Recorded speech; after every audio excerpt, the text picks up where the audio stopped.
Hell, this is your host, Todd Lewis of the Praise of Folly podcast. Tonight, I am again joined by Keith Preston to begin the discussion of a two-part series on irregular warfare. Tonight's discussion will be about fourth-generation warfare. Now, Keith Preston, you've written a bit about fourth-generation warfare before. You've been sort of a proponent of it yourself. So maybe you could begin by discussing how it developed, who developed it, and what are the kind of contours of the theory. Well, the theory of fourth generation warfare was developed by an American military historian named William S. Lynn, Bill Lynn, and also by a Dutch Israeli military historian named Martin van Crevel.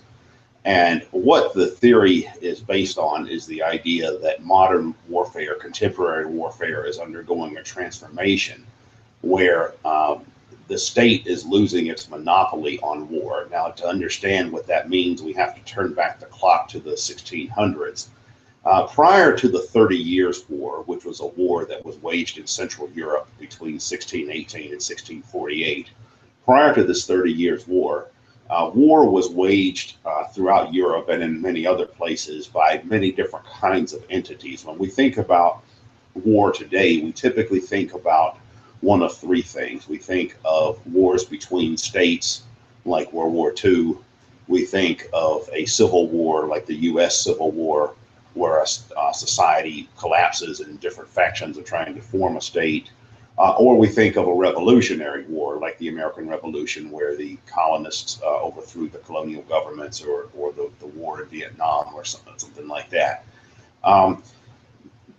Before the 30 Years' War was literally waged by all kinds of entities. The Catholic Church had its own armies. Feudal lords would have their own private armies. Cities would have armies. Businesses would have armies. Merchant organizations would have armies. Pirates had armies. Trade organizations had armies. And to some degree, that was true in the ancient world as well. In the ancient world, it was not uncommon for there to be private armies, or what we would today think of as private armies. They didn't really have the private-public distinction back then in the way that we do. And of course, we all know about the legacy of marauders of the type that existed in ancient times, like the Genghis Khan and things like that. So in the ancient world and in the medieval world, all kinds of groups and organizations waged war. What happened at the end of the 30 Years' War was that the state, or what became the modern state, essentially got a monopoly on the waging of war.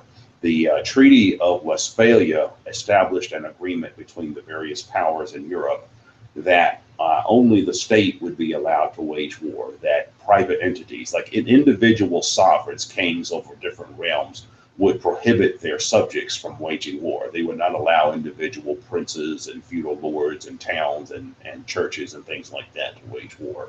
And that's really how the state began its monopoly over war. And in fact, Max Weber, the sociologist, a German sociologist from the early 20th century, said that the definitive characteristic of modern states is their claim of a monopoly on the use of violence. That is, a monopoly on the waging of war and things of that nature. So that's really how the idea of the state monopolizing war developed. Was like it came out of the 30 Years' War in the 1600s.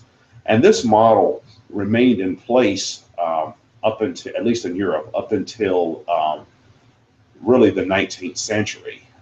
And on into the early 20th century. We can say that it really, or at least the theory of generational warfare postulates that the second generation warfare really began around World War I, where it's no longer about the kind of line and column formation that you see in earlier forms of warfare. Like if you watch old movies about the American Revolution and the Revolutionary War, about the U.S. Civil War, you often see these kinds of line and column formations where the soldiers line up on the battlefield and they're shooting at each other. It's almost like a sport or something.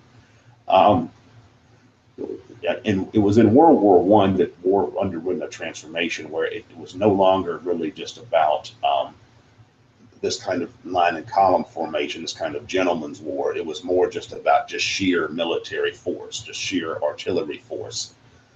And then third generation warfare emerges out of that, because this was an effort developed by the French to counter the idea of what was thought of as second generation warfare, which was to counter sheer military power with speed, with tactical maneuvering. And this really defined warfare as it was in the 20th century. When we look at the First and Second World Wars, we look at the major brush wars in Asia, Korea, and Vietnam. To a large degree, this kind of model was being used, certainly by Western powers. But what we see in the second half of the 20th century is we see that war between states starts to decline and become a lot less common. Martin Van Creveld attributes that largely to the invention of nuclear weapons. Van Creveld argued that what the effect of nuclear weapons ironically turned out to be thus far a positive thing, in the sense that it raised the cost of interstate warfare so high that it made war cost prohibitive. So you didn't have these total wars between societies like World War I or World War II anymore. Instead, what you had are these insurgent wars, where you had the various colonial powers around the world, and then you had the rival powers in the Cold War, and then you had all of these guerrilla forces and terrorist groups and things like that were fighting for national independence or some cause or ideology or something like that. And the theory of fourth generation warfare argues that this is now the dominant, or is becoming the dominant form of warfare, that we don't really see massive wars between states anymore. Instead, we more see these guerrilla warfares. And if we look at all the different wars that are going on around the world today, much of this is a type of fourth generation warfare model. That is, it's non-state actors. The key idea in fourth generation warfare is the non-state actor assumes a central role. It's not just about states. It can be about guerrilla armies, terrorist organizations, cults, gangs, militias, drug cartels, the mafia, whatever. But these kinds of organizations wage war on their own. They may fight with each other. They may fight with states. They might fight in alliance with states or on behalf of states. But the non-state actor is the key figure in this kind of warfare theory.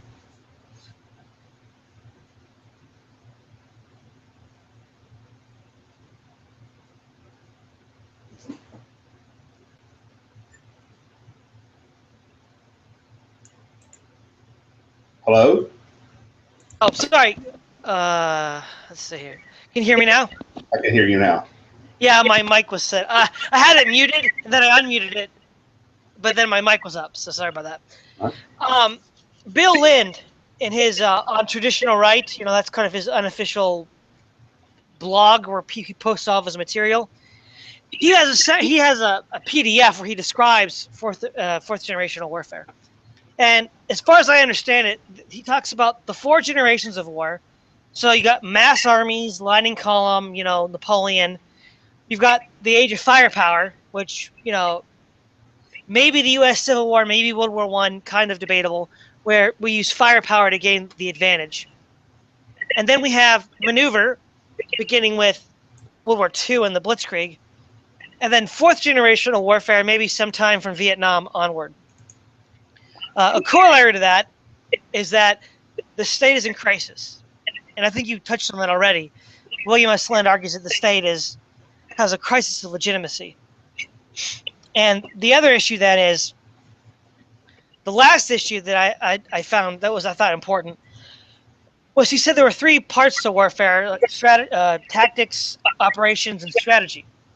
He argued that with fourth generation warfare, there's 3 new things add to that, which is the material aspect of war, the mental aspect of war, and the moral aspect of war. But unfortunately, in a little PDF that he has, it doesn't really explain the mental or the moral that well. From what I could gather, the moral was sort of like the will to fight, the sort of people's view of ethics, and the mental was maybe like planning, like you're a better planner than the other guy. But again, he didn't really get into great details with that. And well, the moral aspect of fourth generation warfare involves not just the psychology of the people who are fighting, but it also involves how they're perceived, their ability to score moral victories in the court of public opinion or world opinion. Um, One advantage that fourth generation fighters tend to have in the moral sense is that they're normally perceived as the underdog. They're the little guy. In particular, they're frequently perceived of as fighting for some cause that, involves a struggle for justice or freedom or something like that, at least among their supporters. And for that reason, that tends to give them a moral advantage in terms of perception, in terms of how they're perceived. And mentally, the mental characteristics include not only things like planning and that kind of thing, but it also includes how fighters perceive themselves. If somebody that views themselves as fighting for some kind of righteous crusade, somebody who views themselves as fighting for to avenge some great injustice, somebody that views themselves as inherently superior, due to their race, religion, somebody that thinks that the hand of God is upon them. Somebody like that carries a strong mental advantage over somebody who fights because it's a paycheck or because they were drafted or something like that. Okay, yeah, thanks for the clarification. At least what I read didn't get into that kind of detail. But one of the leading critics of fourth generation warfare, who I think makes some interesting cases, is Antulio Echeverria II. He's a member of the U.S. military. He works for the Strategic Studies Institute, and he wrote in 2005, Fourth Generation Warfare and Other Myths. And his broad argument is this: the fourth generation warfare, as originally conceived, was not what it is now. And in fact, what we see as fourth generation warfare now is a kind of retroactive attempt by the authors to try to claim they predicted the future. And as far as this new generation of fourth generation warfare, as he criticizes it specifically on two grounds: its view of non-Trinitarian warfare and its muddled view of Westphalia. So the first premise is that in 1989, in the Marine Corps Gazette, William S. Lind wrote an essay sort of exploring the idea of fourth generation warfare. What if warfare were to go beyond stage 3 of maneuver? And he says this very interesting statement in 89. Again, we are not suggesting terrorism is fourth generation. It is not a new phenomenon, and so far it has proven largely ineffective. However, what do we see if we combine terrorism with some of the new technologies we have discussed? And earlier in the article, he mentions the possibility of EMPs and directed energy weapons. And he says in the rest of the section here, for example, that the effectiveness the terrorists might have is car bomb or genetic engineering rather than high explosives. So clearly what we see in the original incarnation of fourth generation warfare was the idea of sort of loosely organized, small groups of highly organized, loosely dispersed groups, so not in line and column anymore, using advanced technology. And that just did not manifest at all. Now, the idea of the state in crisis isn't even mentioned in the 89 article. That's the result of reflection on the transition of war and the rise and decline of the state by Martin van Creveld. And Martin van Creveld, as a military historian, is most famous for his doctrine of non-Trinitarian warfare, where he argues that, the Clausewitzian trinity of people, army, and government is not accurate, because we're getting with maybe Vietnam, maybe a little bit earlier. We have this non-state actor in the government, in the world. We have terrorist organizations, we have maybe mercenary organizations, where we don't have this idea of the people, the army, and the government the way we might have had, say, in the age of the nation state. Now, the key criticism of this is that that's a complete misunderstanding of the Clausewitzian trinity. In Book 1, Chapter 1, Section 28 of On War, Clausewitz says this: War is therefore not only a true chameleon because it changes its nature in some degree in each particular case, but it is also as a whole in relation to the predominant tendencies which are in it, Trinity, composed of the original violence of its elements, hatred and animosity, which may be looked at upon as blind instinct, or the play of probabilities and chance, which make it a free activity of the soul, and of the subordinate nature of political instrument, by which it belongs purely to reason. The first of these three phases concerns more the people, the second more the army, and the third more the government. Now, that's where Crevel gets people, army, government. But Clausewitz is not being so facile or ignorant as to argue that, well, my theory of war doesn't include non-state actors, which it clearly does. In book 8, chapter 3, which I'm not going to read all of it right now, but he does discuss the Tartars and the Middle Ages, the merchant princes, the Roman Republic, where he says that all of these elements of chance, hatred, and the rational application of violence are present in all of these stages. And so fundamentally, there is no people-state army. That was how the Trinity was manifested in Clausewitz's own day. So for Clausewitz, his sort of project was to apply Kantian rationalism to the aspect of war. Kant didn't study warfare at all, really. But being a Kantian, following that line of thinking, he wanted to apply Kant's methods to warfare. So she tried to deduce general rules that applied in all cases and times. What he was doing was describing it in the context in which he lived, that of Napoleon, without ignoring the fact that it also accounts for previous armed conflict in the past. And as far as the Treaty of Westphalia, as far as I understand it within the narrative of fourth generational warfare, is that when the state acquired the monopoly of violence in the Treaty of Westphalia, non-state actors and non-national armies became subordinate. A nation would prefer to recruit its own soldiers of its own culture, ethnicity, or whatever, than that of a foreigner.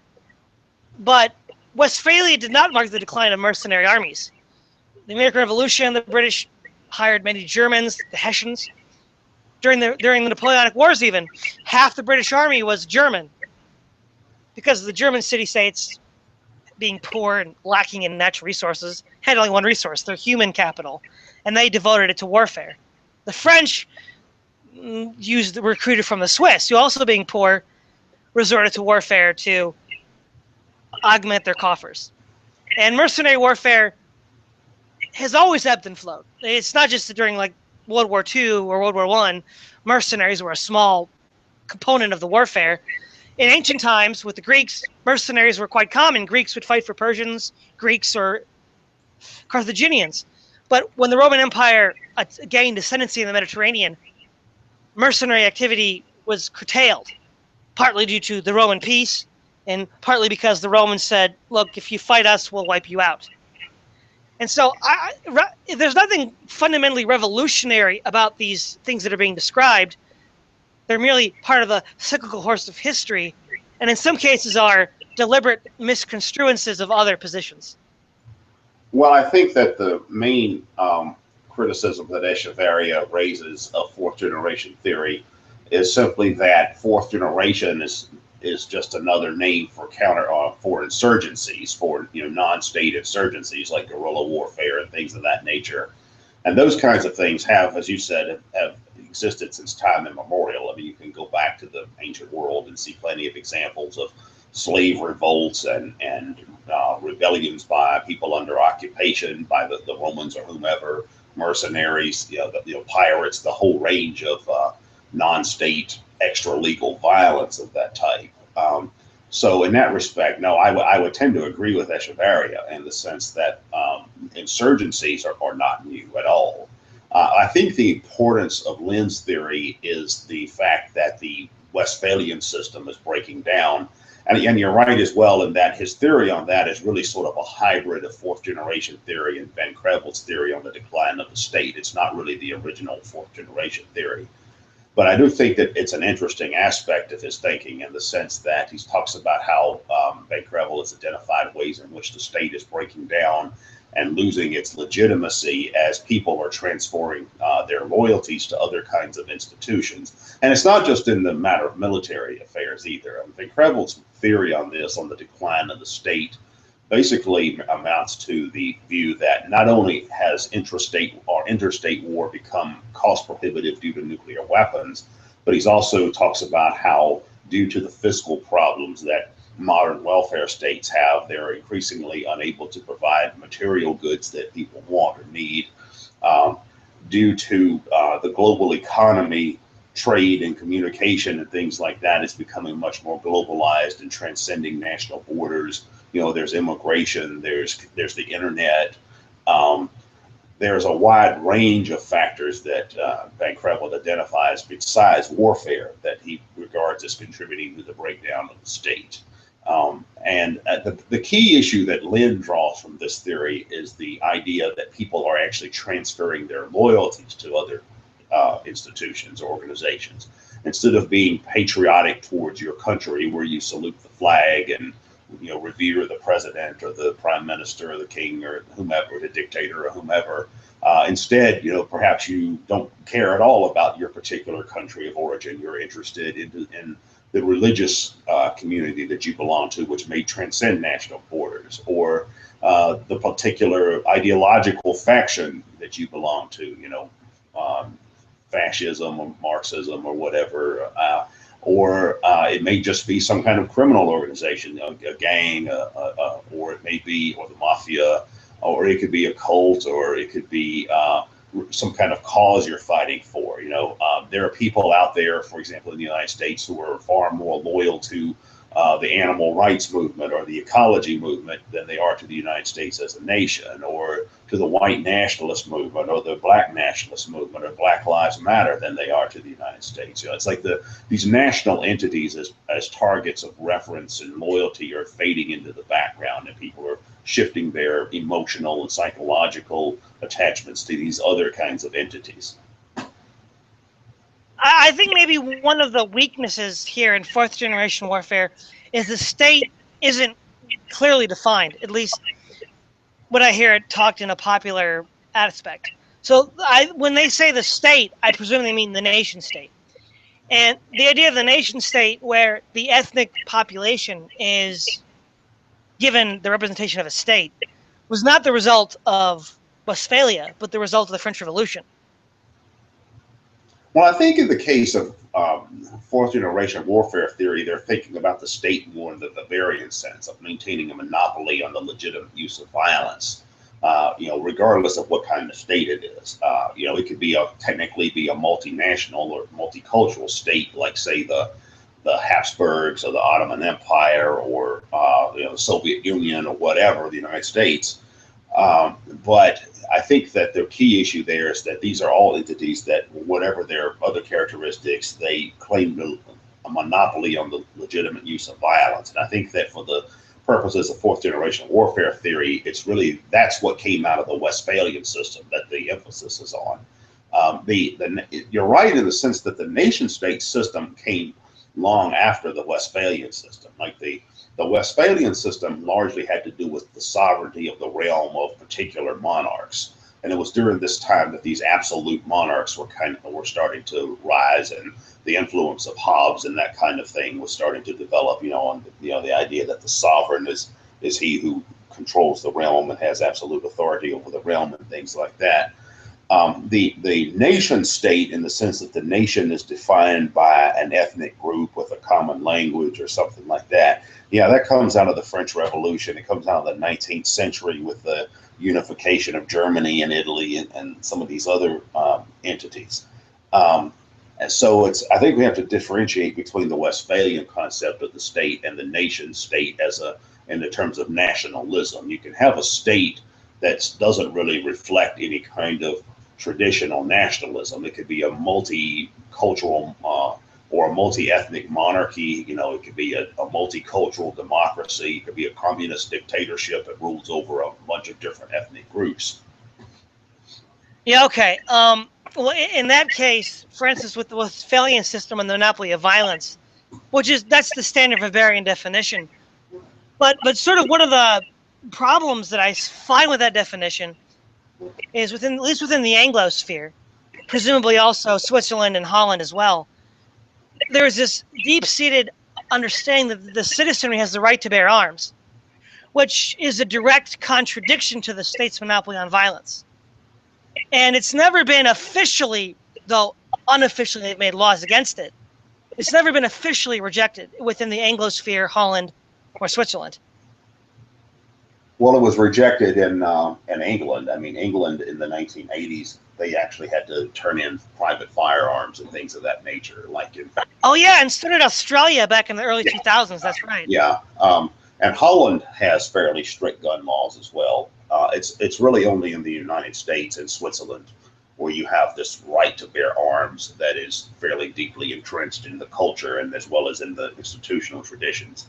Well, I guess I meant to say they used to have that. Yeah. I mean, you used to read Sherlock Holmes, and Watson is half the time packing a revolver wherever he goes, which today would be impossible. Mm-hmm.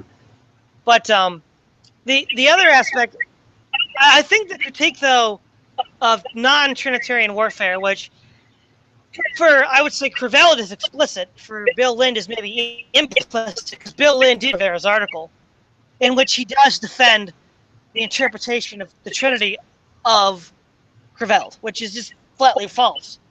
Because Clausewitz says it's about violence, the sort of innate violence of humans, chase and the uncertainty of the fog of war, and the idea that there's a rational agent, whether it's a chieftain, a government, a prince, who's organizing all of this for their own betterment.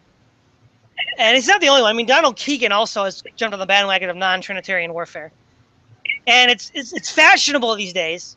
I guess because like bashing anything Prussian is fashionable, but it's really just totally bankrupt. And as long as that's an element of fourth generational warfare, it's going to be an easy mark for critics. Yeah, well, I think, though, that some context is necessary because when Clausewitz was developing his theories, that was at the time that the Westphalian system had been well established for several centuries.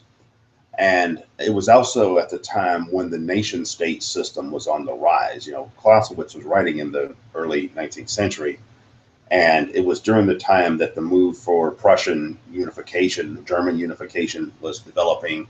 The French Revolution had already taken place. You know, the Italians were pushing for unification.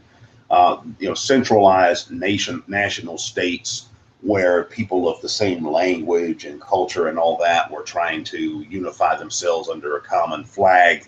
That was the trend at the time, and it was also the trend towards mass national armies. It was moving away from mercenaries and those kinds of armies towards and private militias and all that, towards mass national armies comprised of conscripted soldiers. That was really the trend that emerged in the 19th century and culminated in the 20th century with the kind of total war you see in the 20th century. So I think probably within the context of his time, the theory that Clausewitz developed was largely accurate, given the circumstances he was trying to address. Now, whether it was a universally or applicable theory or a timeless theory is a different question. If you'd have to go back and look at ancient times and see that warfare during ancient times was often much different, and certainly warfare in the Middle Ages was much different, and perhaps contemporary warfare is different. Well, I think one of the examples to make this point is, if I'm not mistaken, Creveled argues that Vietnam, the American defeat in Vietnam was a demonstration that, because at that point America had imbibed many Clausewitzian doctrines, stood as a refutation of the sort of Clausewitzian trinity or the Clausewitzian outlook. But, well, of course, what is failed to be accounted for here is that America's opponents, Giap, the general of the North Vietnamese army, and to some extent also Mao, who preceded him and was a template for Giap, were influenced by Clausewitz. Philip Davidson in Vietnam at War, he mentions that Giap learned from Clausewitz the idea that war is politics by other means, and therefore the the military objectives should be subordinate to political goals. And it's well known that Marx, Lenin, Engels, and Mao and Jap were deeply influenced by Clausewitz. So if the advent of non-state, non-uniformed, non-conventional warfare is supposed to rebut Clausewitz, it has to account for the fact that Jap and Mao were influenced directly by Clausewitz in their guerrilla campaigns against the nationalist Chinese, and then later the French and Americans. Yeah, well, the question that leads into is, again, what defines the state, and a lot of when you look at those conflicts, you see that it's as to how the state should be defined involves a certain amount of gray area, because you could argue, for example, that something like the Maoist movement in China was simply a state in waiting. And a lot of these kinds of revolutionary movements that emerged in the 20th century actually were organized internally like states. I mean, they had the same kinds of hierarchies and disciplines and all kinds of things that you would find in any state army. It was often indistinguishable from a state army in terms of its internal practices. The thing about the General Giap in Vietnam is that he was the commander of the North Vietnamese forces, which was a state. It was a mass people's oil, a mass state army. And a lot of people, Americans, when they think of the war in Vietnam, they think of it as being a guerrilla warfare by the Viet Cong against the American forces. But the Viet Cong were a guerrilla force that was based in the southern Vietnam region, but they were heavily backed and supported by and aligned with an actual state army, which was the North Vietnamese. So the United States was really fighting a state in that particular war. They were fighting the North Vietnamese, who had the Viet Cong as a type of proxy in the southern region. So that's a lot different than when you're simply fighting a guerrilla army that's not backed by any particular state, or is only perhaps very peripherally backed by a particular state. And as far as Mao, what you had there was a situation where China was essentially I wouldn't say they didn't have a state, but they had a very unstable society that had been torn apart by all sorts of things, ranging from the Japanese invasion, which was extremely devastating to China, tens of millions of deaths, followed by a civil war that occurred after the war was over. The Mao's armies were, I would say, not significantly different from the different sides that fought in the U.S. Civil War. They were simply one group trying to establish a state fighting another group trying to establish a state. So in a society where a stable government had not taken root. So they're calling those forces a non-state entity is a bit difficult, I think. There's a certain amount of problems with that. Okay, well, that's actually an interesting segue to two things. Another criticism by Echeverria is it's commonly thought that guerrilla warfare or insurgency warfare, whatever you want to call it, is a weapon of the weak against the strong, which in some cases it is. But it's also a weapon of the strong against the strong. For instance, the Soviet Union funded the VC against the United States, and the United States funded the Mujahideen against the Soviet Union. The British backed the Arab guerrillas under T.E. Lawrence to fight the Turks. And even today, Hezbollah and Hamas are essentially satellite proxies of Syria and Iran. So, I mean, are there really today any truly, quote, non-state actors in the 4G sense? Well, that's an interesting question, because a pure fourth generation force would have to be something that's not directly organized or funded by a particular state. And I know Bill Lynn cites Hezbollah as the model fourth generation warfare organization. But as you pointed out, they are heavily backed by Iran and by Syria. In fact, they were largely created by Iran back during the era of the Ayatollah Khomeini. Now, they've undergone certain political shifts since then, but that was their roots. So to really look at an organization and call it a non-state actor, it's to some degree they have to be independent of states. They can't just be proxies for states. And if they're getting most of their funding or much of their weapons or whatever from states, then they're not really a non-state actor. Now, I suppose we could look at something like ISIS and say that to a large degree, that is a non-state actor in the sense that they are organized they're not really recognized as a state entity that officially controls any territory. You could say that they have a peripheral connection to states in the sense that the kind of ideology that drives them, the kind of Salafist, Wahhabist interpretation of Islam, is derivative of the state religion of Saudi Arabia, and then the mosques and all of that teach us throughout the Middle East are heavily funded by some of the Gulf states, and so there is a peripheral connection there.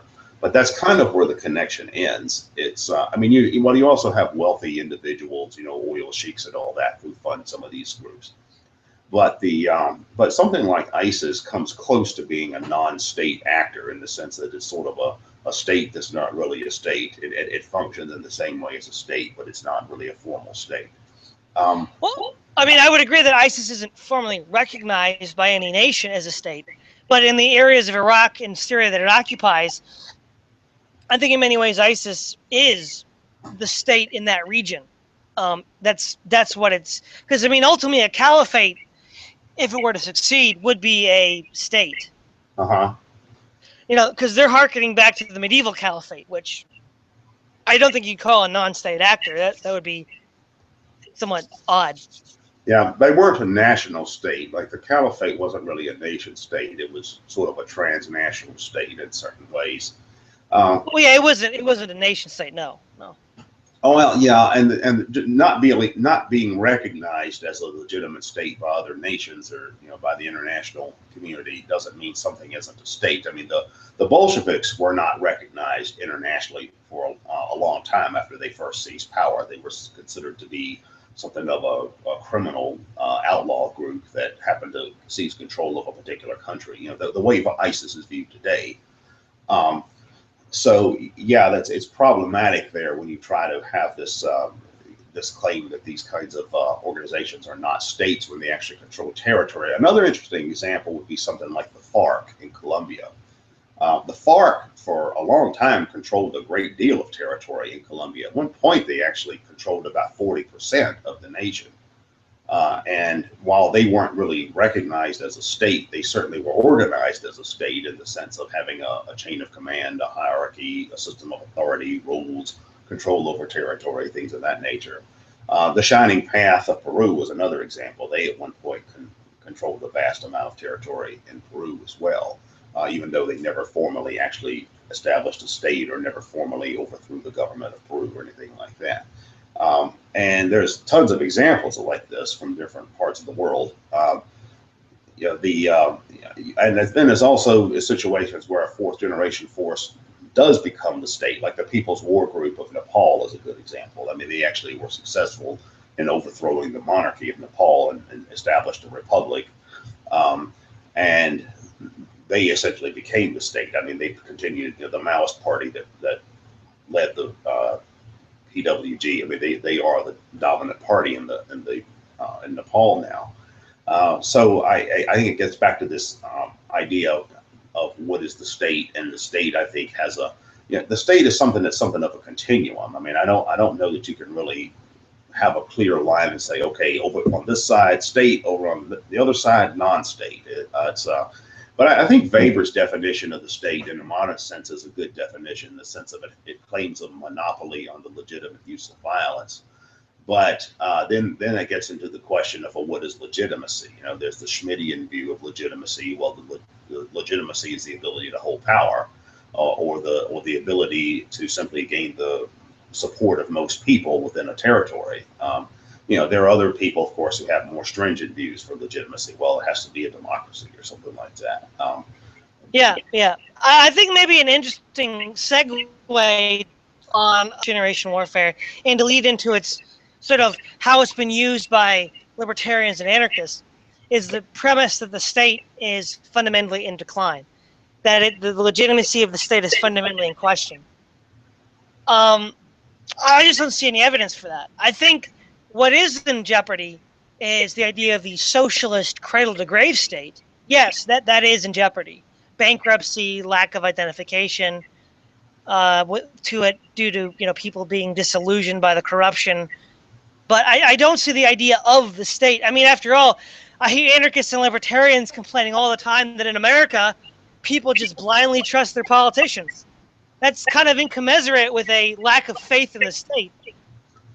Well, ironically, I don't really think that people in America do blindly trust their politicians. That's not the way I see American politics evolving. This may be something of a generational thing because a lot of anarchists are young people in their teens and 20s and early 30s, and a lot of libertarians are as well. But like what I have seen in my own lifetime is this.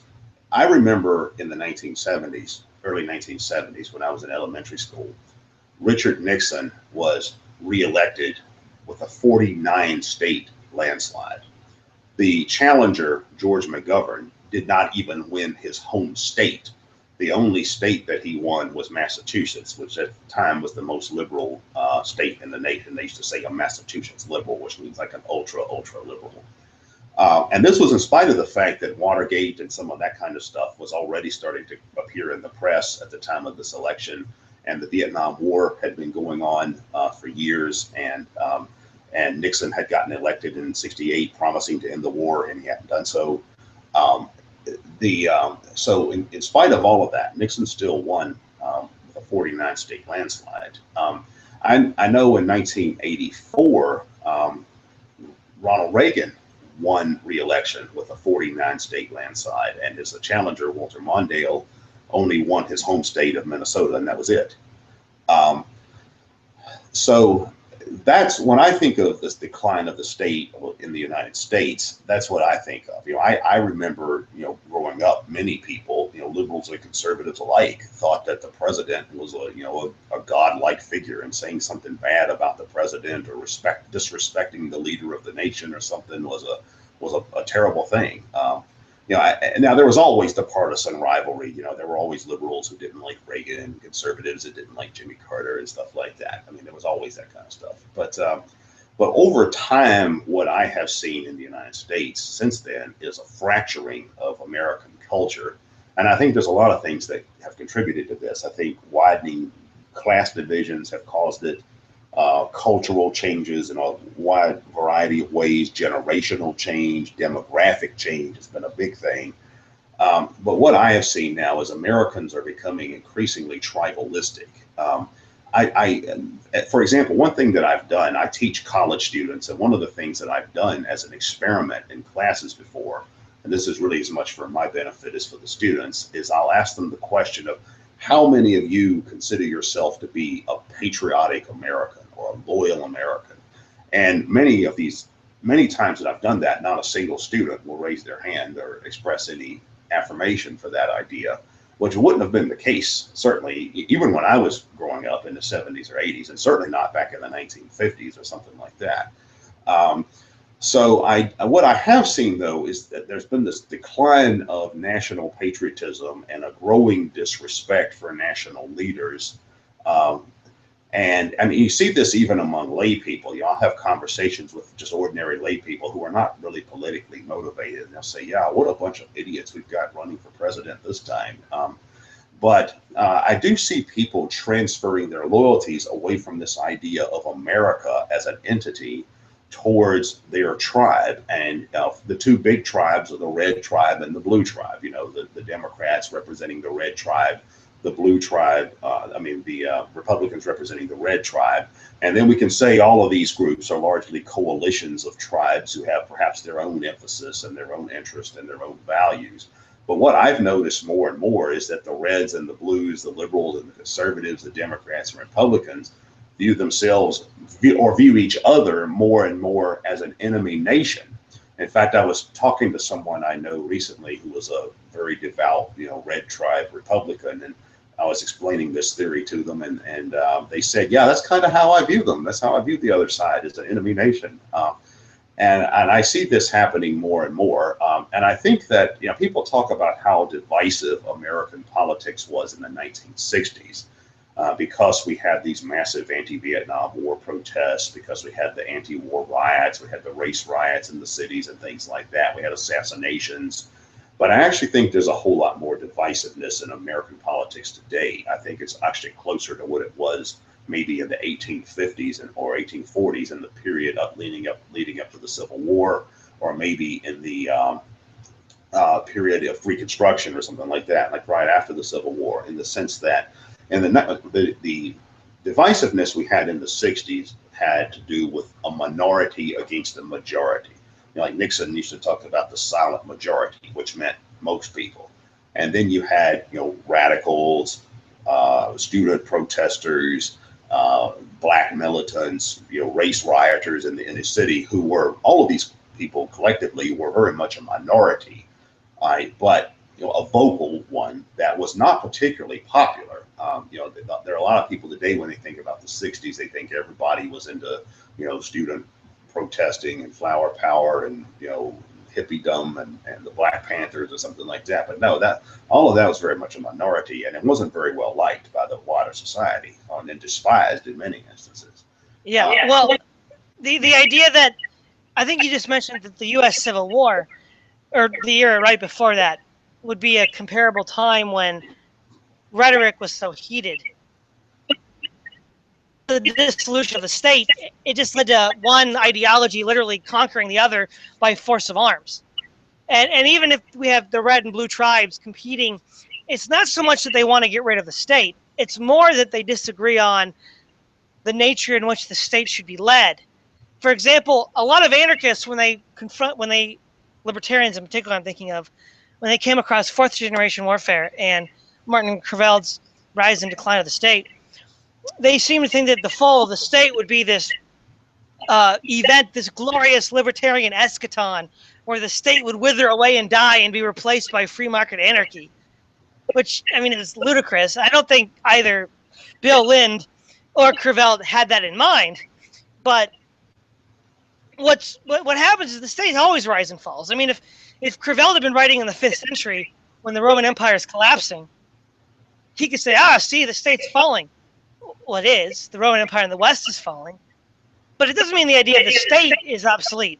It just means that it's going to be changed, because the barbarian tribes that supplanted Rome created their own states. It seems like they're looking at the repeated cycle of history, 500 years, and then claiming that this is something totally new. But it's been happening since the beginning of civilization in cycles. It's not anything new at all. It's just our current manifestation of that cycle.